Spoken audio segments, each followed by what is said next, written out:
Hey guys, today is the 19th day, surprisingly, of being in the hospital, which it's weird that it's been almost a full month in here.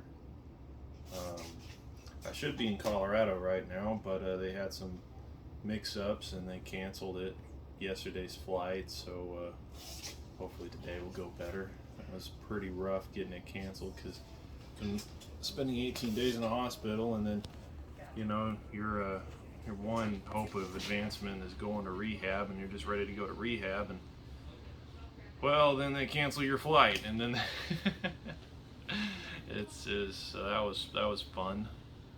Um, but today, we're about 40 minutes off from them picking me up and sticking me in a jet and flying me out to Colorado. So once I get there, rehab will begin, and that's when the real work starts. They're gonna have me working pretty much all day, so I'm ready for it because most of here has been lying around, and I don't know if you've lied around on a bed for 19 days, but it gets a little gets oddly tiresome to lay around for 19 days. But I made a lot of improvements in those 19 days.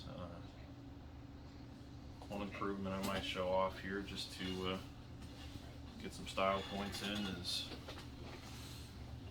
I can do one of these now. I can stand up, but mostly balancing on my right leg here. Can't really put much weight on my left leg, although I am now. Actually, I'm standing on my left leg now, or putting weight on it at least. So another thing is I can raise up my left leg. Go on, kind of move it forward. So we're getting movement back.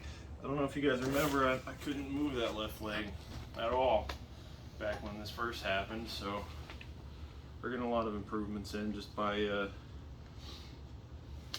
waiting around, I guess. But the rehab people here have been very helpful. I mean, they only get about 15 minutes a day, and they say that they hate that they only get 15 minutes a day with me just because of how willing I am to work and how far I push myself. So I can't wait to get to rehab, and they got like 6 hours a day with me where they can push me as far as I can go, and maybe even farther than that. So I'm really looking forward to that.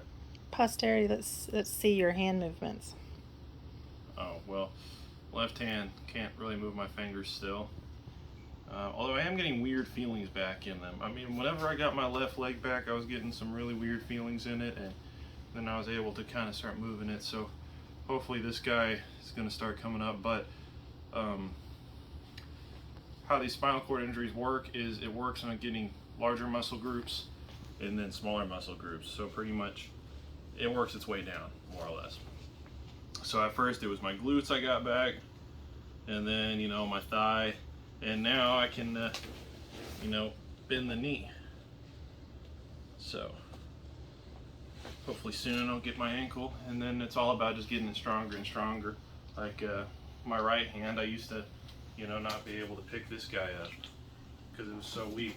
I couldn't hold a fork right, although it's a knife, but couldn't hold a knife like this or anything like that. So it's all about just getting connected again, those muscle groups, and then working on them. So now that my left leg's getting connected, they're gonna start making me work it. They're gonna make me work it. They're gonna make me put weight on it. They're gonna make me pull myself around on it. They're gonna make me stand up on it. They're gonna work me out a lot, and hopefully I'll get it back 100%. Although that's a hopefully thing. I'll definitely be able to move it around, but it might only be like a 80%, 70%. I might have to have a cane for the rest of my life, but hey, canes are cool. But so it's gotta look at the bright side. And speaking of looking at the bright side, I've had to look at a lot of bright sides in this. It's definitely widened an interesting perspective of The first week, it really didn't bug me for some reason. Maybe just because I was, just didn't really have to think about it too much. But lately, for the past few nights before I go to sleep, I can't help but think about going back to that night of breaking my neck and not feeling anything below the neck, and it freaks me out sometimes to think about what could have been. I mean, it could have been a lot worse. I could have been paraplegic. I could have had some severe brain damage. I could have had a whole slew of things.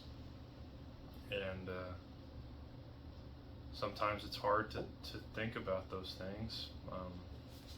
It's really easy to get wrapped up in it and can't hardly see a bright side to it. It's just it just seems like a very blinding realization of how short life can be, how we can kind of just go at any moment or anything like that. But there is a bright side to that of you can't sit around. It's funny because on that same week I was working on doubling down on what I wanted to do with my life. I was working on plans because I felt like I was treading water, and I was really gonna commit myself to it. And right when I recommitted myself to some kind of plan for my life, this happened. So you can't sit around and just tread water. You gotta really live each day like it might be your last, or it might be the last day that you can do anything. Just treat everything that you can do now not for granted. Be thankful for what you got, and work hard on what you want to do. And if something bad does happen, then you'll know that you didn't waste any time on anything. And then you'll know that you can work hard again to do what you want to do. So there's the bright side in that. And here in about 40 minutes, I'll be stuck in a bed, shoved in a plane, and shipped off like cargo. And then I'll get to work hard. I'll get to do what I want to do. I'll get to work hard. Anyway. Alright guys, well thanks for all the support and everything you guys have done for me, and all the prayers and everything like that, and I appreciate everything, and I don't take it for granted. Don't get me wrong there, I definitely don't take it for granted. But I guess I'll see you guys in the next video.